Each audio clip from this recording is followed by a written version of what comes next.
11 rue Guillaume Tell, à Lille, quartier des Bois Blancs. Nous avons eu la chance de rencontrer, au sein des locaux de l'Espace Pignon, Mathilde Malapelle, à l'origine de l'initiative Pignon fait sa valise. Moi, je suis intervenante en art plastique. Pardon. Et j'anime mes ateliers ici d'art plastique à l'Espace Pignon. Donc, pour tout public, on a enfants, adultes, seniors et adolescents.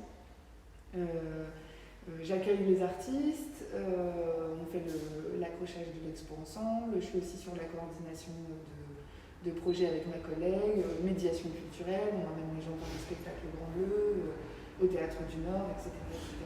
Mais le confinement et les mesures restrictives l'obligent à se réinventer. On a une expo qui devait démarrer en novembre de Lucas R, qui est un peintre qui fait de la peinture à l'huile. Et là, c'était pétage de câble, on ne peut plus rien faire, on en a marre. Donc, on a réfléchi. Moi, je dis, si les gens ne peuvent pas venir voir l'expo, c'est l'expo qui va aller à eux. Si l'artiste est d'accord, je vais appeler l'artiste. Est-ce que tu veux bien filer 6 œuvres qui rentrent dans une valise? Et puis, moi, je vais chez les gens et je fais de la médiation culturelle. Donc, je parle de l'artiste, je parle de l'expo, je parle de la technique, j'explique comment il travaille, pourquoi, la thématique, etc. Et donc voilà, on parle en réunion d'équipe et François, le conteur, il me fait «Ah, moi je vais venir avec toi, j'en ai marre d'être enfermé aussi, ça peut être chouette».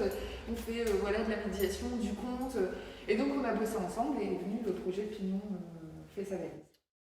Cette œuvre, ça dépend. Et là, donc la première fois, on l'a fait non, dans les écoles. On l'a fait dans les écoles. Et on l'a fait chez quelques seniors aussi qui viennent à l'atelier senior ici. On l'a fait chez eux. Donc ça, c'était sur l'expo de l'UKR. Ensuite, les écoles, depuis janvier, peuvent sortir et donc eux peuvent venir voir les expos ici. Donc ça ne sert plus à rien de faire Pignon fait sa valise. Donc là, on l'a fait vraiment chez des habitants, en demandant aux habitants en gardant le protocole bien sûr de 6 personnes. Nous on est 2, François et moi, donc les gens pouvaient inviter 3 personnes. Et alors bon vouloir aussi, parce que c'est compliqué aussi de dire aux gens on vient chez vous alors qu'il y a une pandémie mondiale. Mais on garde les gestes barrières, on fait attention, on a le masque, on est éloigné, voilà. Et ça fonctionne, les habitants? Oui, ça... oui. Okay. Oui. Alors il y en a qui refusent parce qu'ils ont peur, forcément. Mais il y en a qui sont partants et qui invitent leurs voisins et qui invitent on a eu une senior qui vient, qui a invité ses petits-enfants. C'était des personnes qui venaient ici avant? Ou pas forcément? Alors, pas forcément.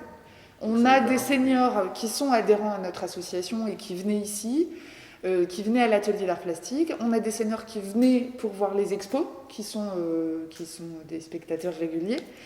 Et on a aussi travaillé avec les différents services de la ville de Lille qui gèrent les seniors, donc l'espace senior, le CCAS, etc., qui ont ciblé des gens qui sont vraiment, vraiment isolés. Et on est aussi allé chez ces personnes-là. Voilà. Mais alors concrètement, Pignon fait sa valise. Comment ça marche? Je voulais vraiment que ce soit fluide déjà entre le travail de François qui lui raconte des histoires et moi qui va plus apporter des connaissances sur l'artiste ou sur le monde artistique. Donc il y a une interaction entre nous deux. La première version, comme on l'avait faite plutôt pour les écoles, c'était très clownesque. C'est théâtralisé un peu. Ouais, c'était théâtralisé, effectivement. François, on était même déguisés. On n'a peur de rien.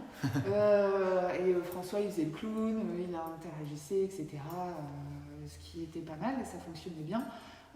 En fait, on a envie de construire quelque chose de différent à chaque fois, déjà pour nous, pour nous amuser. Et je pense que tant qu'on s'amuse, les gens s'amusent. Pas rentrer dans une routine. Voilà. Quand ça devient une routine, c'est chiant aussi pour les gens. J'explique, je fais une visite guidée. À un moment, je dis un mot qui va faire bondir François et qui lui va dire son conte. Et puis après, je reprends la parole. Et puis pareil, il conclut, enfin ça dépend comment on monte. Ça dure combien de temps? Selon, parce que on on essaye. D'interaction avec le public. Voilà. Donc moi je pose beaucoup de questions aussi aux gens, selon leur réactivité, leur réaction. On va dire entre 40 minutes et 1 heure. Quoi. Ok.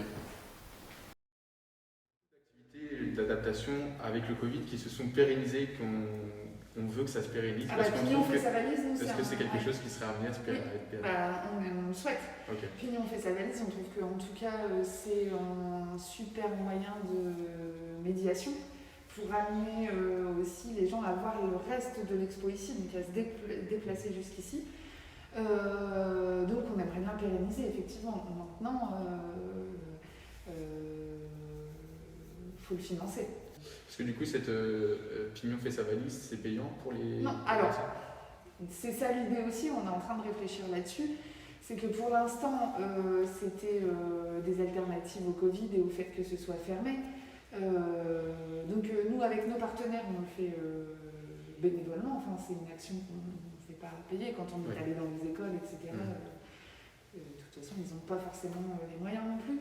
Mais on commence à avoir des demandes et oui, ça va devenir une prestation. De toute façon, c'est une prestation artistique, enfin, c'est pas un spectacle, mais c'est une prestation artistique et de médiation culturelle. Donc, comme tout, il faut subventionner derrière. Voilà.